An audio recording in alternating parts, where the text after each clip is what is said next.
talking about Motorsport Games, so of course, we going red for this one. NASCAR video games. Oh, has it been a tumultuous relationship between the two for more than a decade. In fact, the last NASCAR game that was universally considered good was probably NASCAR 07, and the last good game in my opinion was NASCAR the Game Inside Line. However, it cannot be denied that since 2011, when Technics took over as a developer of NASCAR games, the trajectory has gone downhill since then. From the excitement and anticipation from the returning monster games with NASCAR Heat Evolution ended up being a disappointment, to the relief of them leaving NASCAR with their final release of NASCAR Heat 5. And then this new company, Motorsport Games, a subsidiary of Motorsport Network, having big time people like Fernando Alonso having a huge role in this. Them also announcing that they will be having the IndyCar rights to license the very first video game since 2003. Also having the rights to do the British Touring Car Championship. Motorsport Games at the forefront looked to be the home of racing video games. However, not even 2 years after their company was created,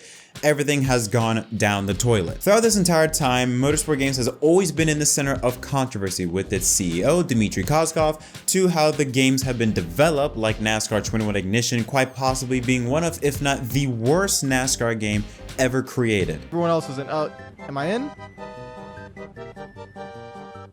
Oh, I'm in. I'm in the first pit stall. What the heck? I don't know what's going on. This is so cool. Why am I... Where's my pit... I'm so confused. Where's my pit stall, though? Oh, Lord. Why is the pace car there? Look at this. The pace car is in the middle of pit road. Going over it. Please tell me my pit box is here. Phoenix Mania, thank you for the 5. Okay. What pit box was I diving for there? I went on the wrong pit road! Where's the caution? Oh my God!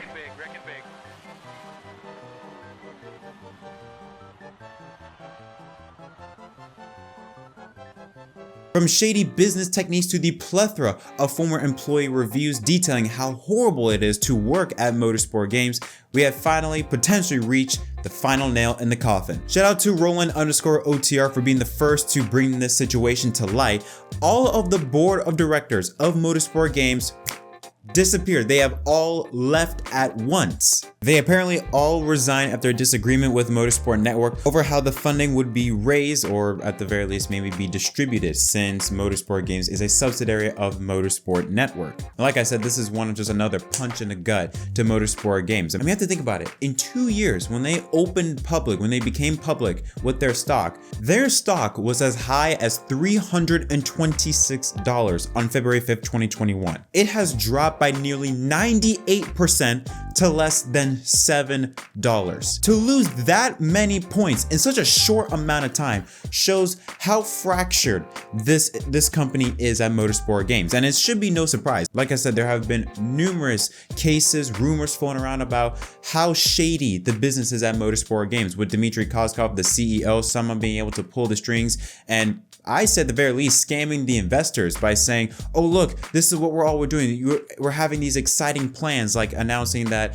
they made, or, with the release of R Factor 2, when they didn't do anything. It was already built, it was already made, and it was a game that no one was really playing. They just bought the rights for it, bought the company that already developed with the game, and treated it as if it was theirs. Then, like I said, put out NASCAR 21 Ignition, one of, if not the worst NASCAR game of all time. So bad that they had to resort to NASCAR Heat 5 to start updating the game to 2022, and putting out basically a NASCAR Heat 5 reskin version called NASCAR Rivals on the Nintendo Switch. With also the announcement of, like I said, an IndyCar video game, a British Touring Car Championship game, and a Le Mans video game that was scheduled to release in 2023. All of that was a way to just scam investors that are dumb enough to give Dmitry their money to him, so that instead of it going back to the company, it goes back to his pockets. There have been reports of Dmitry showing off his new car collection, showing off his prized possessions, which opens up a very interesting discussion.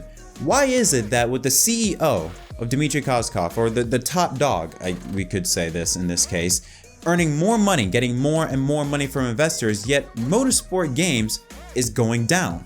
Because every quarter, every time, you know, they call to investors, they're always saying, we need more money. We don't have enough money. We don't have enough money to get to the end of the year. We need more money. Well, how's that the case if the CEO of Dmitry keeps getting more money? If Dmitry is getting more money, that should mean also that the company is getting more money. That's how it works. It shouldn't be the CEO gets more money while the company is still asking for money. That's not how it works. Unless you're trying to pull a scam. I think furthermore, by the delay of NASCAR 2022, I think this just further proves that this company is in dire trouble. And with the announcement now of all the board of directors leaving Motorsport Games, the fact that they all left at once shows how fractured this company is. And now they're even in bigger trouble because now they have a deadline. If you're going to be on the NASDAQ, like public stock market, you have to comply. You have to, basically it's like a checklist. You have to have these things marked off if you want to keep your stock public. Well, one of those is to have a board of directors club, at least 3 of them. 4 of them left. The only one that's there is Dmitry now. Not only that, but you need to have at least 500,000 public tradable shares, which they are nowhere near. According to Appalls.com, it says that they have at least 30 days to find a new board of directors and 500,000 publicly tradable shares to meet NASDAQ's auditing standards for listing. So you have now a company that has no board of directors, that has a CEO, and Dmitry, who by the way is also the CFO now, and Dmitry Kozkov, that is scamming investors by keeping the money, while Motorsport Games, the company itself, and the people that are reporting very low wages, horrible working environments, struggling to keep the place afloat. And now you're on a time limit. You have a deadline to be able to meet NASDAQ's stock listing. And if you don't meet those requirements, you get taken off the market. Motorsport Games is all but dead. After so many hits to the gut, I feel like this is finally the straw that breaks the camel's back in this situation. I mean, when you're having your board of directors to all leave at once over a disagreement like this, shows something that there is something structurally internally wrong with the company. And the thing is that I think NASCAR, IndyCar, and the British Touring Car Championship realize this. I mean, there have been months, reporting from months, that NASCAR is trying to get the rights back from Motorsport Games to give it to someone else to develop NASCAR games. So now the question is this: Motorsport Games, it hasn't been announced, but it's all but dead. The question is now, what's next? After the extreme disappointment of Monster Games and then the atrocity that is with Motorsport Games, what happens now with NASCAR console gaming? Again, it has been on the downfall since NASCAR 08, since EA left NASCAR at the end of their 2009 release. Where do you go from here? Now here's the thing, there may be some light at the end of the tunnel. iRacing. We know iRacing and their deep relationship with NASCAR. Well, there's a possibility, depending on how this thing goes with Monster Games, that we could maybe see iRacing enter back into the fold of console gaming. Remember, earlier this year, it was announced that iRacing had acquired Monster Games and will enter into the console market. They made their first release with the World of Outlaws dirt racing video game, and according to people that's played it, it's pretty good. And then also this tweet by Steve Myers. He is the executive vice president for iRacing. He tweeted out this: "Crazy to think that this is the 20th anniversary of this game, NASCAR Dirt to Daytona, and next year the same for NR 2003. Would the community support a new console Dirt to Daytona game?" Okay, now he does do a laughing emoji, but you could take that 2 ways. You could take it as 1, him joking, or B, knowing what's happening with Motorsport Games, could be a sign to maybe something in the near future. Dirt to Daytona is one of, if not the greatest NASCAR game ever made. So to have a remake of that, an updated 2022, 2023 version, would do wonders for the community. Because that is one of the big things that's holding NASCAR back from having a younger audience. You look at Formula One, one of the big reasons why they're having such a young audience, also you have to play a fact that their video game is doing very well. Yes, there are some issues with it because it's owned by EA Sports, but still.